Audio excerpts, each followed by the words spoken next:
Hello everybody, welcome back to another video. After another great week of college football, we're going to have a little bit of movement in the AP Top 25, and so I thought I'd give a look at it. Alright, like I said, let's just jump into the video. There has been some movement because clearly we had some big games this past weekend. We had the Oklahoma versus Alabama game. Some of our undefeated teams like Ohio State and Indiana continue to win. We had an awesome comeback by Texas A&M. So if you like college football, be sure to hit that like button. Let's get into the video, and I'll give my own personal reactions and rankings to the top 25. Now, Ohio State, Indiana, and Texas A&M. I am surprised they kept Texas A&M at well, I am surprised, but I'm not surprised. Personally, like, you could look at it in some situations where would they punish Texas A&M for playing a bad half of football? Looks like the committee is like, no, we're not going to. They stay at 3, which they even had one person still think that the number one team. Georgia moving up to 4 does make sense after beating Texas, who is a top 10 team. And then if we scroll down a little bit, I can see how we see down till Tennessee. Look at this. Look how far Texas dropped. Texas dropped 7 spots. I believe if Texas loses one more, they're not going to be ranked.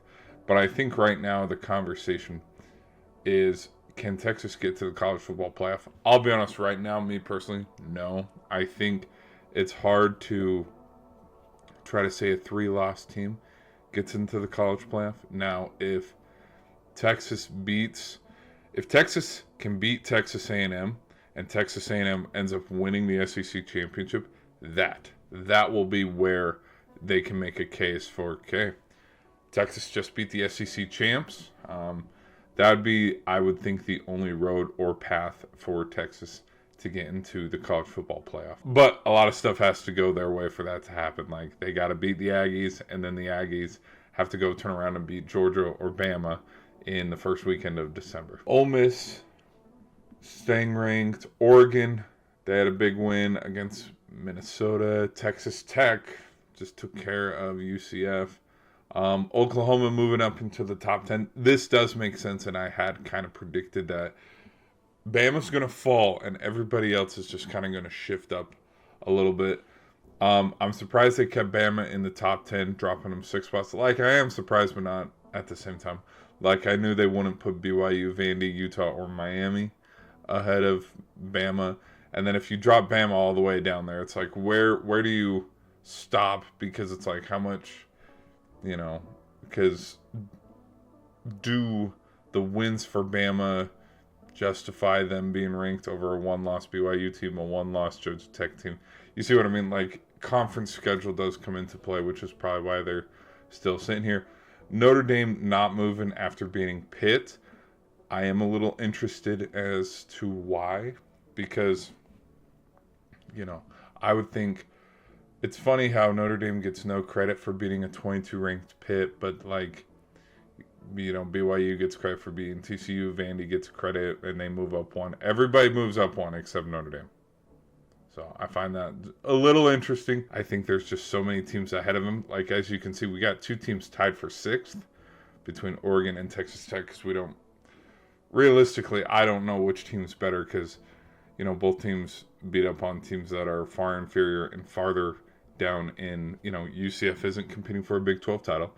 Minnesota wasn't competing for the Big 10. So, like, where do you gauge, who has bigger wins and better wins? Bama moving down 6 spots makes sense. Now, one thing that I'm noticing here is I noticed Miami's ahead of Georgia Tech. Utah's getting a lot of credit recently after their loss to BYU. I'm kind of surprised on that. Is it deserving? In a ways, yeah. I do think Utah can still stay in the mix for the Big 12. Some stuff is going to have to happen, though. Now, Georgia Tech, I think, and I've been saying and hitting this hammer the whole time, Georgia Tech is not going to get any credit till their very last game, till they beat Georgia potentially, because when you look at their schedule, this ranked win against Clemson, I'm going to give it credit because it was a ranked win at the time. Everybody that they've played since, they almost lost to a 1-win Boston College team. Boston College gave them a run for their money.